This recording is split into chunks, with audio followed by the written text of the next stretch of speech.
Merci Seigneur pour ta parole. Merci pour ta parole. Alors, les 4 types de foi, c'est ça. Oui.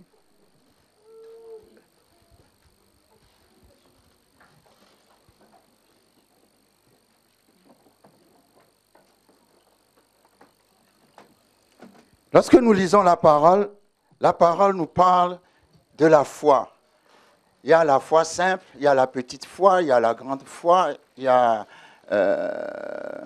variété de foi. Mais il y a aussi, à une certaine dimension, d'autres qualités de foi qu'il est important pour nous d'étudier et de comprendre. Ça va nous aider dans notre marche quotidienne avec le Seigneur, dans notre foi, dans la parole de Dieu. Et je vais d'abord nommer les 4 fois dont je voudrais qu'on puisse parler. Il y a la parole de foi, il y a la mesure de foi, il y a l'esprit de foi et il y a le don de la foi. Ceux qui nous suivent depuis des années, on a déjà enseigné là-dessus à Télésud, si vous avez bonne mémoire.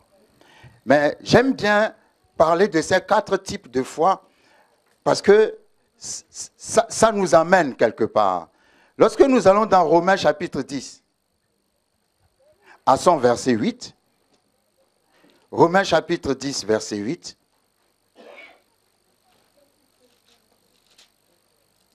la Bible dit,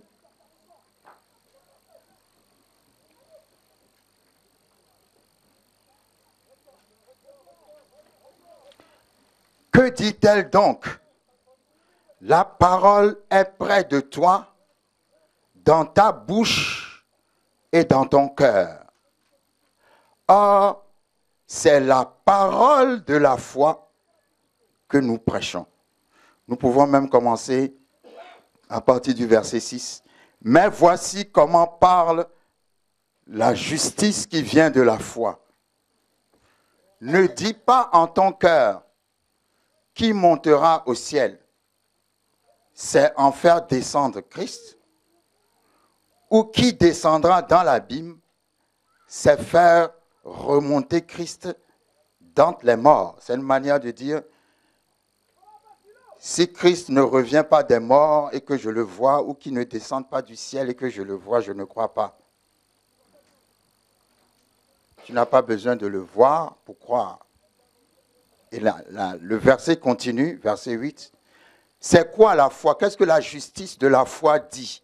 La justice de la foi dit, la parole ou Christ est près de toi. Amen. Dans ta bouche et dans ton cœur. Or, c'est la parole de la foi que nous prêchons.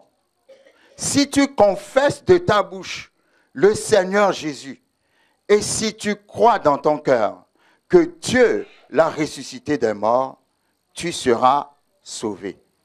Car c'est en croyant du cœur qu'on parvient à la justice, et c'est en confessant de la bouche qu'on parvient au salut, selon ce que dit l'Écriture, quiconque croit en lui ne sera point confus. Ce que nous retenons dans ce passage, c'est la Bible nous parle de la parole de la foi. La parole de la foi, c'est tout simplement la parole de Dieu. Amen. Ce livre que nous lisons, c'est la parole de Dieu. Comme je disais ce matin chez le pasteur Jeanne, ce n'est pas un autre livre, mais c'est un livre différent. Ce livre a été écrit depuis bientôt, ce livre, on a mis à peu près une période de 1500, 1600 ans pour finir d'écrire ce livre, qui a été écrit par différents auteurs, des rois, des pêcheurs, des illettrés, des gens de toutes sortes de pays, de toutes sortes d'endroits. Et ce livre qu'on appelle la Bible, qui est la parole de la foi, est adaptable dans toutes les langues, dans tous les pays, dans toutes les situations, dans toutes les circonstances, depuis le commencement des temps jusqu'à la fin des temps. Dis à ton voisin, il n'y a pas un livre comme celui-là. C'est la parole de la foi. C'est la parole de Dieu. Amen. Et la parole de Dieu est une aide présente. Allons dans le psaume 46. Dans le psaume 46, le psalmiste a dit, j'aime beaucoup le psaume 46. Le psaume 46, les 5 premiers versets sont très forts. Le psaume 46 dit, Dieu est pour nous un refuge et un appui, un secours qui ne manque jamais dans la détresse. C'est pourquoi nous sommes sans crainte quand la terre est bouleversée et que les montagnes chancellent au cœur des mers, quand les flots de la mer mugissent, écume se soulève jusqu'à faire trembler les montagnes. Je vous assure que si vous méditez sur ce verset, vous allez trouver la paix dans votre guerre. Parce que la version anglaise dit, Dieu est pour nous un refuge et une aide présente. Ça veut dire, même dans ton problème, il est présent. Ce livre n'est pas là pour te donner une aide future. Non, ce livre est là pour te donner une aide présente. Quelle que soit ta situation, si tu rentres dans la parole de la foi, tu vas en sortir complètement changé, transformé. Ce livre change la vie des gens. Un meurtrier peut lire ce livre et d'un seul coup devenir un disciple de Jésus-Christ. Une prostituée peut lire ce livre change la nature humaine. Ce livre change les circonstances. C'est la parole de Dieu et la parole de Dieu, c'est Dieu lui-même. Parce que la Bible dit que la parole, le livre là, que nous avons, est devenu chair. Jésus-Christ, c'est la Bible qui est devenue une personne. C'est la parole qui est devenue chair. Et ce n'est pas n'importe quelle parole, c'est la parole de la foi. Quand tu lis la Bible, personne n'a besoin de t'encourager. Parce que tu trouves l'encouragement dans ce que tu lis. Et j'invite quelqu'un à méditer sur ce passage. Dieu est pour nous un refuge et un appui, un secours qui ne manque jamais dans la détresse. Je ne connais pas ta détresse, mais je connais un Dieu dont l'aide est toujours présente. Il s'appelle je suis. Il ne s'appelle pas j'étais. Il ne s'appelle pas je serai. Il est présent. En permanence présent. Amen. Donc, comment vient la foi? La Bible dit, la foi vient de ce qu'on entend, mais pas de ce que tu entends simplement, mais de ce que tu entends de la parole.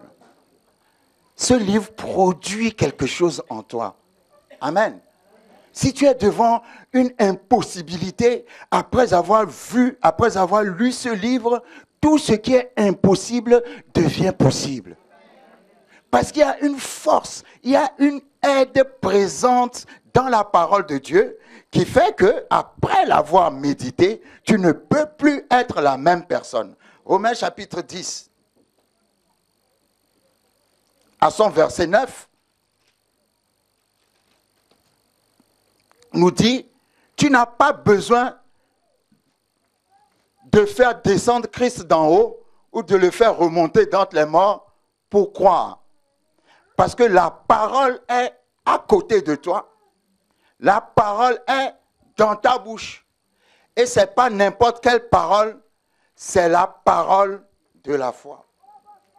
La foi, ça veut dire, quand tu as fini d'entendre cette parole, les choses, tu ne dois plus les voir de la même manière. Quand tu as fini d'entendre cette parole crée quelque chose de surnaturel en toi. Avant, tu te voyais limité, mais après avoir entendu cette parole, tu te vois illimité. Tu passes de l'humain au divin. Tu passes de l'impossible au possible. Tu passes, comme la sœur a dit, de la percée au forage. J'aime bien, elle a trop bien trouvé le mot forage. Hein. Ce n'est pas une percée, c'est un forage. Amen. Alléluia. Dis à ton voisin, Dieu va te donner une percée comme un forage.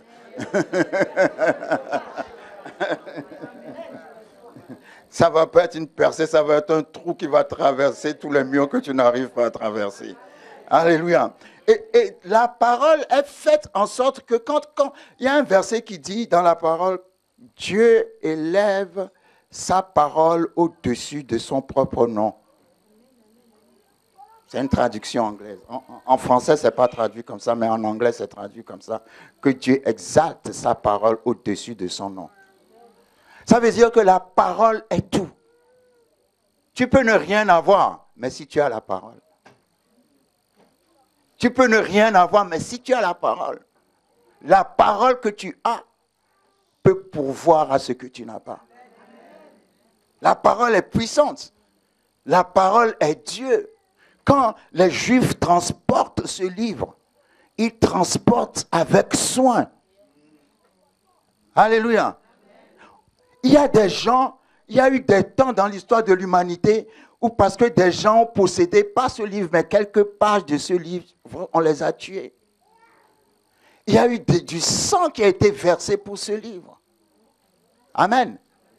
Mais ce livre est toujours le livre le mieux vendu chaque année. Traduit dans je ne sais combien de langues. Pourquoi? Parce que c'est la parole de la foi. Ça ne va pas chez toi, prends la parole de la foi. Et tu vas voir que la parole de la foi va créer quelque chose en toi. Amen. Vous savez, quand nous lisons, nous allons dans Romains chapitre 12, à son verset 3. Romains chapitre 12 nous parle d'un autre niveau de foi. Mais tout commence par la parole de la foi. Et la parole de la foi, c'est aussi la parole que tu peux déclarer dans une situation spéciale. Mais quand tu déclares cette parole, tu la déclares avec tellement de foi que ce que tu as déclaré s'accomplit au moment où tu l'as déclaré. Ça, c'est la parole de foi. Amen. Des fois, il y a une colère qui peut se manifester en toi et tu te lèves et tu déclares, au nom de Jésus, je déclare qu'à partir d'aujourd'hui, telle chose n'aura plus d'autorité sur moi. Et parce que tu as déclaré avec foi ce que tu as dit va arriver, c'est ça la parole de foi aussi, à un certain niveau.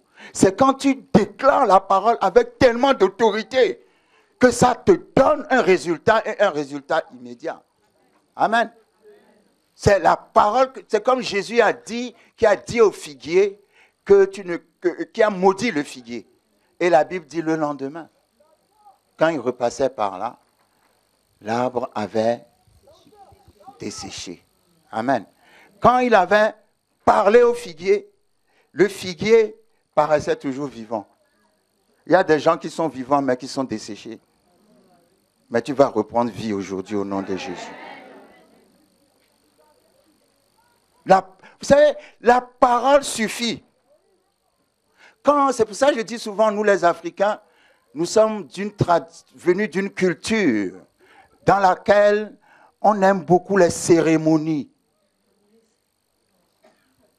On aime beaucoup les cérémonies et on est sorti d'une culture animiste où il faut faire ceci, prendre l'huile rouge, faire telle statue, faire tout le bazar. Vous connaissez, je ne vais pas rentrer dans les détails.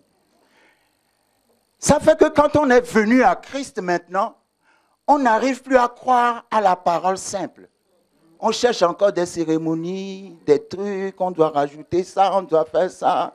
tu dois prendre 7 bougies rouges ou 7 bougies bleues, ou bien prendre de l'encens, ou mettre, je ne sais pas moi. Mais la parole simple suffit. Tu n'as pas besoin de cérémonie, rien que la parole. La Bible dit, la parole est près de toi. La parole est dans ta bouche.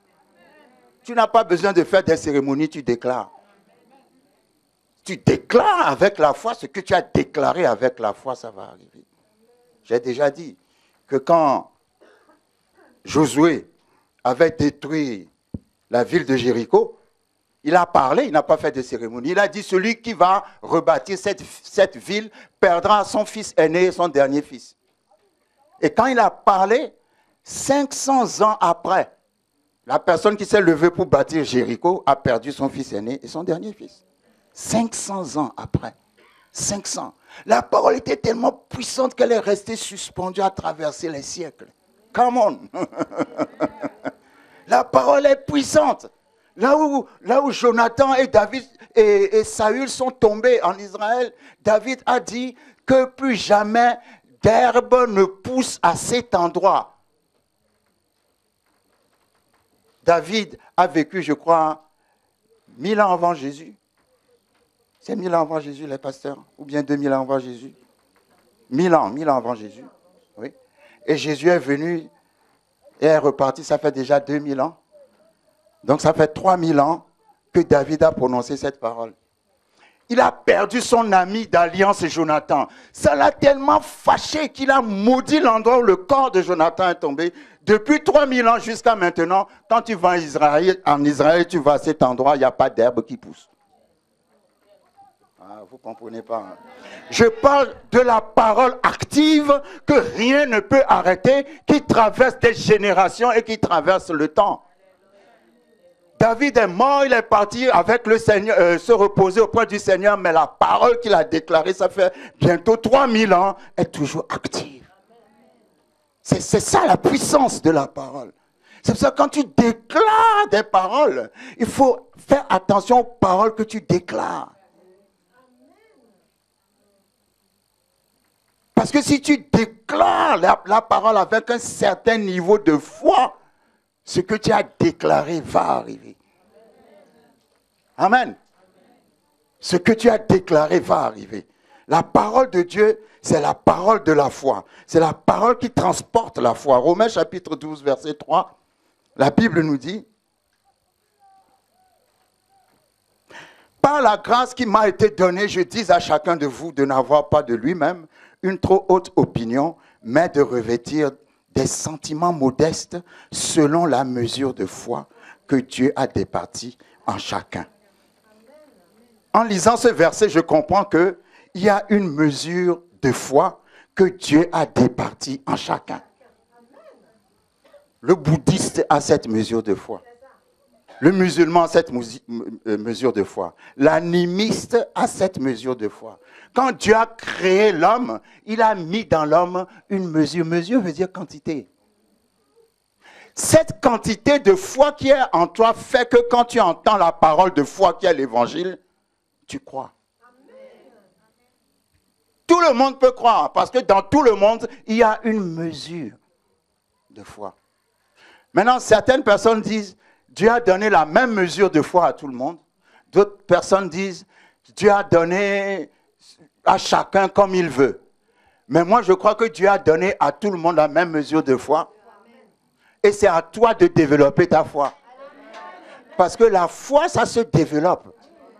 Ça se développe dans la méditation de la parole de la foi qui est la parole de Dieu. Si tu développes, tu médites souvent la parole, la mesure de foi avec laquelle tu as commencé va grandir. Mais il y a des gens qui sont toujours au même niveau de foi. Vous savez comment la foi grandit? Lorsque l'épreuve grandit. La foi ne grandit pas sans épreuve. L'épreuve mesure le niveau de ta foi. Il y a des situations dans lesquelles Dieu va te faire passer juste pour préparer et solidifier ta foi. Vous comprenez? Toute épreuve ne vient pas pour nous détruire, mais pour fortifier ta foi. Et c'est très important de fortifier ta foi. Lorsque nous allons dans Matthieu chapitre 17, Jésus a dit des mystères. Matthieu chapitre 17, verset 20. Dans Matthieu chapitre 17, verset 20, il a dit, vous savez, quand nous lisons la parole, il faut qu'on prenne la parole, qu'on médite réellement là-dessus. Matthieu 17, verset 20. C'est à cause de votre incrédulité, dit Jésus. Je vous le dis en vérité, si vous aviez de la foi comme un grain de sénévé ou de moutarde, amen, vous diriez à cette montagne, transporte-toi d'ici là, et elle se transporterait, rien ne vous serait impossible. Bon, maintenant, il y a deux images dans ce verset. Il y a l'image de la graine de sénévé ou de la graine de moutarde. Sénévé, moutarde, c'est la même chose. Et l'image de la montagne.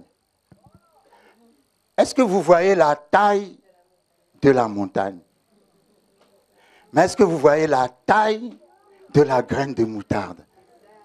Parce que hier, j'ai fait tout Paris pour chercher un magasin où on vend de la graine de moutarde. Et j'ai fini par trouver un magasin où on vend la graine de moutarde. Alors j'ai dit, je vais acheter la graine de moutarde. Et aujourd'hui, je vais distribuer la graine de moutarde à toute personne. Et tu vas scotcher la graine de moutarde dans ta Bible. Et chaque jour, tu vas regarder la taille de la graine de moutarde et tu vas regarder la taille de ta montagne. Parce que Jésus n'a pas dit, si tu as la foi comme une montagne. Oh, quelqu'un ne me comprend pas. Il a dit, si tu as la foi comme une graine de moutarde, tu peux soulever la montagne. Maintenant, quand moi je vois la taille de la graine de moutarde, j'ai l'impression que je n'ai pas encore la foi. Est-ce que aidez-moi s'il vous plaît, Christelle et une de ce côté. Je veux que chaque personne prenne une graine de moutarde et scotche ça quand vous arriverez à la maison dans votre Bible et puis méditez à ce que Jésus a dit.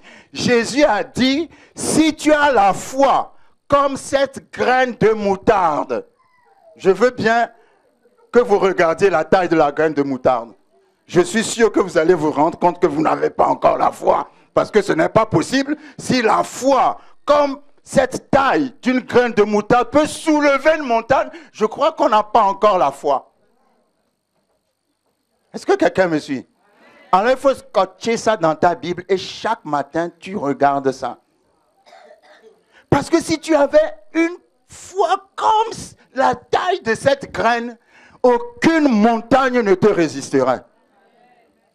Aucune œuvre de l'ennemi ne te résisterait. Aucune barrière ne te résisterait.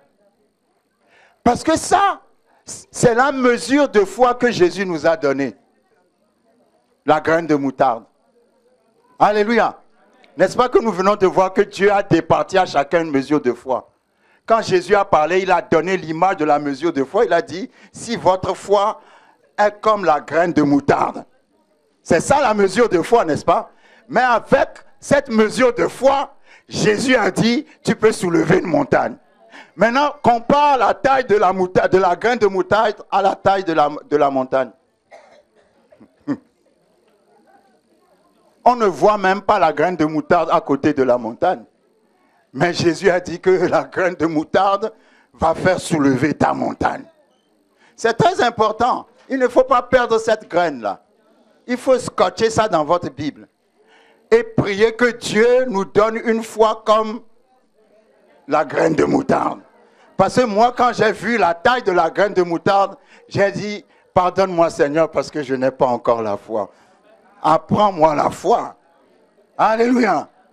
Si vous voyez la graine de moutarde, mais on n'a pas encore la foi. Ah non, j'ai tel problème. Ah non, j'ai ceci. Ah, je n'arrive pas à m'en sortir. Il faut prier pour moi. Il faut jeûner pour moi. Regarde seulement la taille de la graine de moutarde. Alléluia. Toi-même, tu vas te dire, non Seigneur, apprends-moi quelque chose parce que là, je suis trop loin, quoi. Je n'ai encore rien compris. Amen. Et quand Jésus parle, ne parle pas pour faire bien, il dit la vérité. Amen. C'est à cause de votre incrédulité. La foi n'accepte pas l'incrédulité. Ce que tu attends de Dieu va venir, il faut d'abord le croire. Tu sais, vous savez, quand on a la foi n'est pas basée, ce n'est pas une loterie, ce n'est pas basé sur le hasard comme ça, et puis bon, on se dit, Dieu fera, Dieu fera, Dieu fera. Non. La foi, c'est croire fermement que Dieu fera. Est-ce que vous me suivez? Et c'est agir en conséquence. C'est la détermination. Comme cette femme que son mari a quittée depuis, je ne sais pas, 2 ou 3 ans. Mais chaque soir, quand elle fait à manger, elle dresse la table, elle met son assiette et elle met l'assiette de son mari comme si le monsieur était toujours là. Ah, on parle de la foi. Dis à ton voisin, come on. Chaque jour, elle fait toujours la table comme si le mari était toujours là. Un jour, alors qu'elle mangeait, le mari est rentré à la maison. Le mari n'est pas rentré quand elle dormait. Il est rentré quand elle mangeait. C'est ce que tu crois qui va t'arriver. Et c'est ce que tu attends qui va t'arriver. Donc tu as besoin de persévérance. Tu as besoin, il y a un niveau de la foi où tu ne vois pas la chose. Mais tu dis, si Dieu l'a dit, c'est bon. La Bible dit, lorsque vous lisez Romains 4, comment Abraham a conçu Isaac.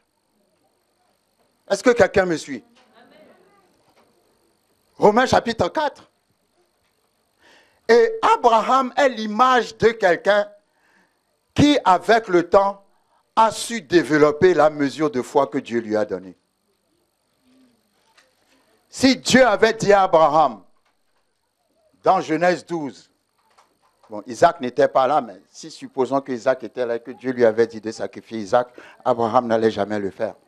Pourquoi? Parce que c'est le commencement de sa marche avec Dieu. Tu ne fais pas de grandes choses quand tu commences. Mais Abraham a eu la promesse à 75 ans. L'enfant est venu 25 ans après. Amen. Donc ça veut dire que Abraham a marché avec Dieu pendant 25 années. Donc dans sa marche avec Dieu pendant 25 années, il a été éprouvé par Dieu. Il a tellement été éprouvé par Dieu qu'il a conçu et compris que même si il n'est pas en âge d'avoir un enfant, il peut l'avoir si Dieu l'a dit. Pour que quelqu'un pense comme ça, il faut que la personne soit passée par quelque chose. Il a même douté de Dieu en allant faire Ishmaël. Amen. Mais il est encore revenu sur la foi que c'est Sarah. Sarah était stérile et âgée. Elle n'était pas âgée, point. Elle n'était pas stérile, point. Elle avait les deux. J'aime les situations où il y a beaucoup de blocages. Quand il y a beaucoup de blocages, c'est bien. Amen. C'est-à-dire, c'est impossible qu'une femme stérile et âgée tombe enceinte. Mais Sarah est quand même tombée enceinte. Et la Bible dit, c'est par la foi que Sarah a conçu. Donc, elle avait la foi, elle aussi, qu'elle pouvait tomber enceinte. C'est une marche. Tu ne peux pas avoir normalement le même niveau de foi que tu avais il y a 10 ans. Ça fait déjà 10 ans que tu es dans l'église, mais tu es toujours au même niveau. Non. Si ça fait 10 ans que tu marches avec le Seigneur, tu dois aller de gloire en gloire. Plus le Seigneur t'élève, plus les démons que tu vas rencontrer seront costauds.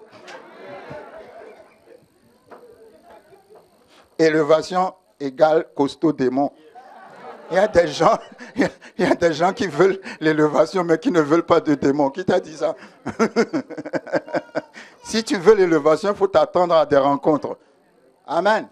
Mais quand tu vas vaincre ces rencontres-là, ça va élever ta foi. Et tu vas dire, le même Dieu qui m'a délivré hier peut me délivrer encore aujourd'hui. Alléluia. Pourquoi il va le faire hier, il ne peut pas le faire aujourd'hui? Non, non, s'il l'a fait hier, il va le faire aujourd'hui. Dans Romains chapitre 4, la Bible dit, Abraham est arrivé à un niveau tellement fort dans sa relation avec Dieu que quand Dieu lui a dit, tue Isaac, il a dit, je vais le faire et je sais que tu es puissant pour le ressusciter. Il n'a pas dit, oh Seigneur, c'est le seul que tu m'as donné. Après 25 années d'attente, c'est tout ce que tu trouves à faire. Quel est ce Dieu qui veut prendre tout ce que j'ai et ceci? Non, non, il n'a pas dit ça. Il a dit, même si Isaac meurt, tu peux le ressusciter.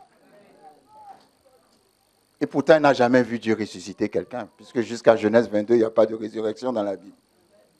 Mais lui, il a cru que Dieu peut le faire. C'est-à-dire, le niveau de sa foi était à... Certaines personnes d'entre nous, vous n'avez pas encore reçu ce que vous attendez parce que Dieu attend d'augmenter d'abord le niveau de votre foi. Amen. Et comment la foi augmente? L'étude de la parole de Dieu, la méditation de la parole de Dieu et surtout l'application de la parole de Dieu. Parce que tu peux étudier, méditer, faire tout avec la parole, ne jamais l'appliquer. C'est dans l'application que se trouve le témoignage. Et je peux te dire que pour appliquer la parole de Dieu, le diable va te mettre devant des situations où tu peux t'en sortir sans appliquer la parole. Oh, quelqu'un ne me comprend pas. Quelqu'un ne me comprend pas. Le diable va te mettre dans des situations où tu peux avoir ce que tu veux sans l'application de la parole. Vous voulez que je vous donne un exemple? Quand Jésus était dans le désert, le diable a attendu le 40e jour, pas le premier, pas le deuxième, pas le troisième. Le 40e jour de jeûne, quand il avait bien fait, et il s'est présenté pour dire, si tu es le Fils de Dieu, il sait très bien qu'il est le Fils de Dieu, mais il lui dit quand même, si tu es le Fils de Dieu, transforme les pierres en pain. Est-ce que Jésus peut transformer des pierres en pain? Il peut le faire. Mais est-ce qu'il l'a fait? Parfois, ce qui te bloque, c'est que tu choisis souvent ce que le diable te dit de faire. Et tu n'attends pas Dieu. Alors vous êtes calme, hein? Votre calme m'inquiète. Ne me dites pas que vous avez choisi la solution du diable quand même. Il faut attendre Dieu. Et ce qui est merveilleux dans Matthieu 4 ou Luc 4, c'est que la Bible dit qu'après cela, les anges sont venus pour servir Jésus. Et le mot grec pour servir signifie servir comme on sert dans un restaurant. C'est-à-dire, comme Jésus n'a pas changé les pierres en pain, Dieu a envoyé des anges lui apporter du pain. Il y a un temps de résistance pour l'accomplissement de ton miracle. C'est comme un pasteur américain qui disait que quand ses filles allaient se marier, chacune de ses filles avait d'abord rencontré le mauvais homme. Il y a des principes, vous devez connaître ces principes-là. Amen. Parce que le diable va toujours envoyer quelque chose d'abord.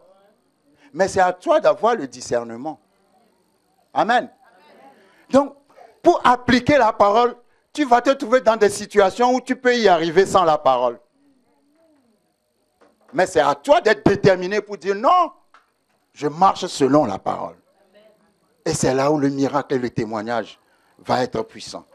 La Bible dit, à propos d'Abraham, espérant, Romains 4, 18, contre toute espérance, il crut, en sorte qu'il devint père d'un grand nombre de nations, selon ce qui lui avait été dit, telle sera ta postérité. Et sans faiblir dans la foi, il ne considéra point que son corps était déjà usé. Le français est gentil parce que l'anglais dit qu'il ne considérait pas que son corps était déjà mort. Alléluia. Il ne considéra pas que son corps était déjà mort, puisqu'il avait près de 100 ans et que Sarah n'était plus en état d'avoir des enfants. Amen. Il ne douta point par incrédulité au sujet de la promesse de Dieu, mais il fut fortifié par la foi. Vous savez, quand vous lisez ce livre vous fortifie là où vous êtes découragé. il fut fortifié par la foi et donnant gloire à Dieu et ayant la pleine conviction. Il n'avait pas la conviction. Tu peux avoir la conviction, mais ce n'est pas plein. Mais lui, il avait la. Ça veut dire, rien ne peut le faire douter. Même pas une goutte d'eau. Il avait la pleine conviction que ce que Dieu a promis, Dieu peut aussi l'accomplir. C'est pour cela que cela lui fut imputé à justice. Donc, Abraham était dans une situation où il ne pouvait pas avoir d'enfant. Il ne considéra pas l'état de son corps. Vous savez, le corps te dit parfois, tu es trop ceci, tu es trop cela, tu es trop vieux, tu es trop vieille, ce rêve n'est plus pour toi, c'est déjà dépassé. Et souvent, on se trouve dans des situations où spirituellement, on considère le corps de la situation. Le corps de la situation, c'est comment la situation se présente. Quand tu vois le corps de la situation te dit c'est impossible, tu ne peux pas, tu ne peux pas, tu ne peux pas. Mais Abraham a dépassé le corps de la situation. C'est-à-dire ce n'est pas l'apparence. La foi ne s'occupe pas de l'apparence. Est-ce que quelqu'un me comprend? Parce que quand Lazare est mort, il était enterré depuis 4 jours. La Bible dit que son corps se décomposait déjà. Mais Jésus n'a pas vu ça. Tu peux être dans une situation qui se décompose. Et je sais qu'il y a des gens ici qui sont dans une situation qui se décompose. Mais Jésus n'a pas encore parlé. Est-ce que vous me suivez? Quand Jésus est venu, il a dit et demandé aux sœurs de Lazare, où l'avez-vous mis? Il n'a pas dit pourquoi c'est arrivé à ce niveau, d'où vient cette maladie, comment se fait, qu'est-ce que le docteur a dit, ça fait 4 jours on l'a enterré, c'est trop tard. Où l'avez-vous mis? Pourquoi où l'avez-vous mis? Parce que quel que soit son état et quel que soit l'endroit où vous l'avez mis, la parole peut le ramener encore. Jésus n'est pas rentré dans la tombe. Il faut réfléchir à ça. Jésus n'est pas rentré dans la tombe pour toucher Lazare. Jésus est resté en dehors de la tombe et il a envoyé la parole. Quelqu'un ne me comprend pas. Quand on dit de parler à ta situation, tu ne veux pas parler à ta situation. Je suis en train de t'expliquer que Jésus n'a pas besoin d'être là physiquement, mais il a envoyé seulement la parole. La parole est rentrée dans la tombe, a pris Lazare, a recomposé Lazare et a sorti Lazare. Et Jésus était toujours dehors. Est-ce que quelqu'un croit que je peux envoyer la parole dans sa situation maintenant? Je déclare au nom de Jésus-Christ de Nazareth que cette situation qui est en train de se décomposer va se recomposer maintenant même au nom puissant de Jésus.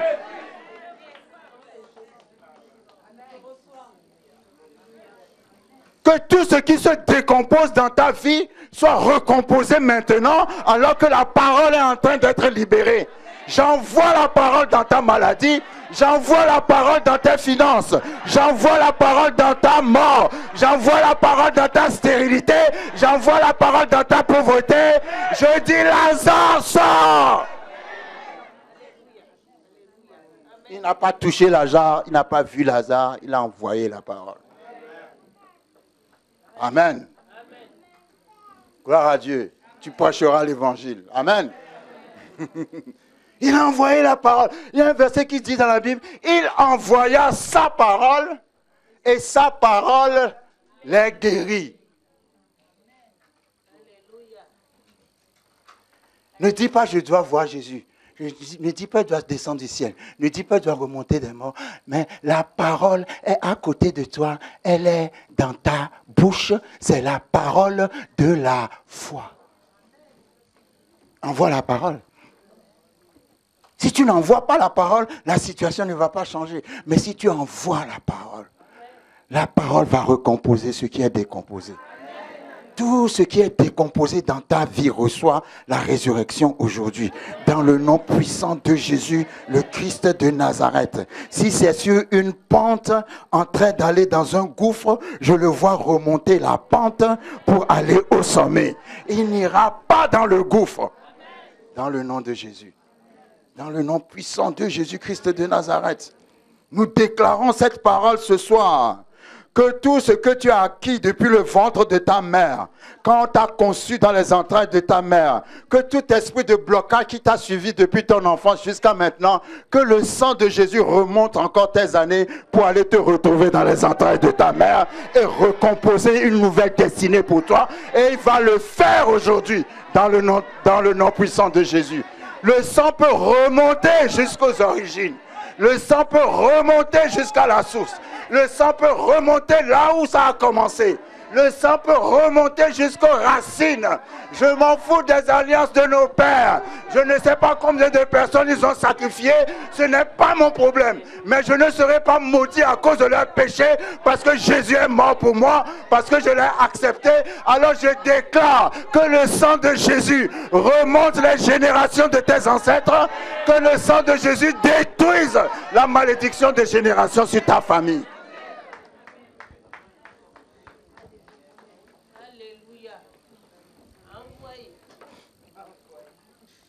La mesure de foi. Développe la mesure de foi. Tout commence avec la parole de la foi. Tout commence avec la parole de Dieu. Quand tu lis la parole de foi, la mesure de foi se développe. Vous savez, les 4 types de foi sont liés. Ce n'est pas détaché, ils sont liés. Parce que si tu lis, tu médites la parole de foi va développer la mesure de foi. Et quand la mesure de foi va développer, ça va t'amener à l'esprit de foi. Ah, quelqu'un ne me comprend pas. Parce que l'esprit de foi, 2 Corinthiens chapitre 4, verset 13.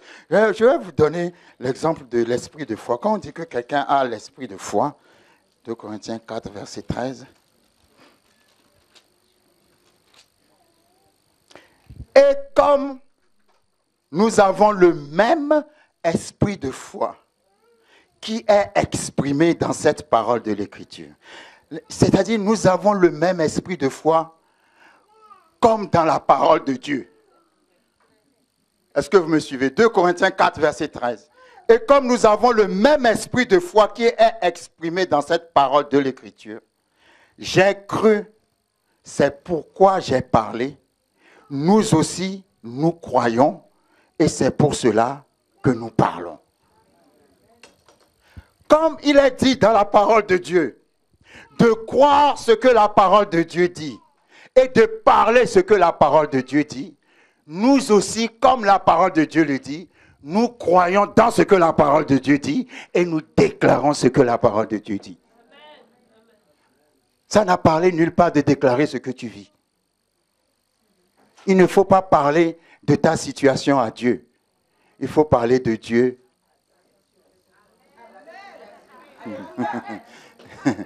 Je sais, il y a des gens qui font des dissertations à Dieu. Oui, on m'a fait ceci, oui, j'ai manqué de cela, oui, j'ai tel problème. Mais parle à ton problème, de ton Dieu. 2 Chroniques 20, quand on a dit à Josaphat, il y a des armées, 3 ou 4 armées ennemies qui viennent pour t'attaquer, la Bible dit qu'il a eu peur. Mais lisez bien. Qu'est-ce qu'il a fait? Non, même avant de publier le jeûne. Oui, adorer, mais il a d'abord médité sur la grandeur de Dieu. 2 Chroniques 20, lisez. Il a d'abord dit, n'es-tu pas le Dieu qui a fait le ciel et la terre?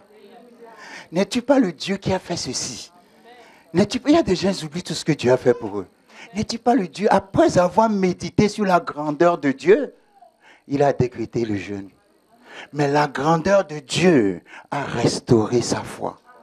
Quand tu es dans des situations, pense à la grandeur de Dieu. Qu'est-ce que Dieu a déjà fait pour toi? Ne soyez pas comme Israël dans le désert. Dieu leur faisait un miracle et à la prochaine épreuve, il voulait lapider Moïse. Dieu leur fait un miracle encore, à la prochaine épreuve, ils veulent lapider Moïse. Dieu fait encore un miracle. Eux, ils cherchent toujours à lapider Moïse. Ils ne se souvenaient jamais du miracle que Dieu a fait avant. Il y a des gens ici, si tu réfléchis sur comment Dieu t'a sorti, toutes les situations dont il t'a sorti, tu n'as pas besoin de prier, tu auras l'assurance qu'il va t'en sortir encore. Il va t'en sortir encore. L'esprit de foi, c'est quelqu'un, quand tu vas lui parler de ton problème, il te répond toujours avec les versets. C'est-à-dire, quand tu vas parler avec cette personne, tu pars de chez lui, de chez elle, complètement encouragé. Il y a des gens, quand vous leur dites vos problèmes, ils veulent vous enterrer dans le problème en même temps pour vous faire comprendre que est-ce que tu as déjà vu Dieu faire ceci, est-ce que tu as déjà vu Dieu faire cela. Mais celui qui a l'esprit de foi n'a pas le temps de douter de Dieu. Celui qui a l'esprit de foi, quel que soit ce que tu vas lui dire, va te dire, mon frère, ma soeur, la Bible dit. Ah, l'esprit de foi, c'est la Bible dit. C'est pas les hommes ont dit, c'est pas le tribunal a dit, c'est pas la loi a dit. La Bible dit. Et quand il va te parler, la Bible dit ceci, la Bible dit cela. Toi-même, tu vas dire, ah oui, c'est vrai. L'esprit de foi ne conçoit pas en une seconde que Dieu est incapable. Tu peux mettre la personne dans les chaînes, le jeter dans le feu. Il va toujours te sortir un verset qui va t'encourager. Celui qui a l'esprit de foi. C'est pour ça qu'il faut savoir à qui vous parlez. Il y a des gens, quand vous leur parlez, ils vous dépriment. Et il y a des gens, quand vous leur parlez, ils vous bâtissent. Vous vous sentez fort à l'intérieur. Ils redirigent votre vision sur Dieu. Ils vous exhortent tellement que vous-même, vous vous dites non. Vraiment. Il y a des gens comme ça. Dans la Bible, il y a un frère qu'on appelle Barnabas. Barnabas signifie fils d'exhortation. Lui, son don, c'est quand tu vas le voir, il t'exhorte. Il ne te crucifie pas pour te mettre au cimetière, il t'exhorte. Il te ressuscite. C'est ça l'esprit de foi. L'esprit de foi, Josué et Caleb. Toute la nation dit, on ne peut pas, il y a des géants, nous ne prendrons pas ce territoire. Mais eux, ils ont dit, si Dieu l'a dit, Dieu va le faire. Vous savez, celui qui a l'esprit de foi ne s'occupe pas de ce que les hommes disent ou de ce que la situation dit, mais lui, il est seulement concentré sur ce que Dieu a dit. Quelqu'un qui a l'esprit de foi, tu peux le mettre devant un mur et tu lui dis saute pour traverser le mur. Mais si c'est écrit que Dieu a dit de le faire, il va sauter. Et quand il va sauter, le mur va disparaître. L'esprit de foi ne permet pas que tu dises en une seule seconde, je ne peux pas sortir de cette situation. L'esprit de foi, c'est l'esprit, tu as une mentalité saturée. Ta mentalité est saturée. Tu n'as pas le temps de méditer sur le négatif. Ta mentalité est saturée, tellement saturée par la parole de Dieu que rien ne peut te décourager. Comme les Écritures disent, nous avons cru, c'est pourquoi nous avons parlé. Nous aussi nous croyons et c'est pourquoi nous parlons. Nous croyons si Dieu a dit que par les meurtrissures de Jésus, nous avons été guéris, alors nous y croyons nous aussi et nous le déclarons que par les meurtrissures de Jésus, nous avons été guéris, même si on te dit que ta maladie est incurable. C'est ça l'esprit de foi. Si Dieu l'a dit, alors je ne veux pas entendre d'autres rapports. Le rapport de Dieu me suffit. L'esprit de foi, il y avait un grand homme de Dieu en Angleterre qui s'appelait Smith Wigglesworth, qui a ressuscité au moins 11, qui a fait au moins 11 résurrections. Il a ressuscité, je crois, sa femme, il a ressuscité 2 ou 3 fois. Et quand sa femme était encore morte, il avait pris son corps l'avait mise contre le mur. L'esprit allait revenir et Dieu lui a dit non, cette fois-ci, il faut la laisser. Il était plombier. Quand il allait travailler, rentrer à la maison, sa femme ne restait jamais à la maison. Sa femme allait toujours à l'église parce qu'il y a intercession, il y a veillée, il y a ceci. Et un jour, il a dit, bon, on va voir. Comme je te dis de ne pas aller à l'église et tu vas toujours à l'église. Un jour, elle est encore partie, elle est rentrée tard, c'était en hiver. Elle a frappé la porte jusqu'à être fatiguée et il n'a pas voulu ouvrir. Elle était complètement gelée contre la porte. Le matin, quand il a ouvert la porte, elle est tombée gelée dans la maison. Et quand elle s'est levée, elle a dit, chérie, qu'est-ce que tu veux que je te fasse comme petit déjeuner? Et le chéri a dit, aujourd'hui même, je dois connaître ton Dieu. Et Dieu l'a tellement puissamment, un homme très puissant, sa vie a changé à cause des paroles qui sont sorties de la bouche de sa femme. Ah, toi, tu es un imbécile, païen, démon, c'est toi le sorcier dans la maison, comment tu peux me laisser dehors jusqu'au matin? C'est comme ça que beaucoup de femmes vont répondre. Non, elle a dit, chérie, que veux-tu que je te fasse? Comme petit déjeuner, ça a transformé sa vie.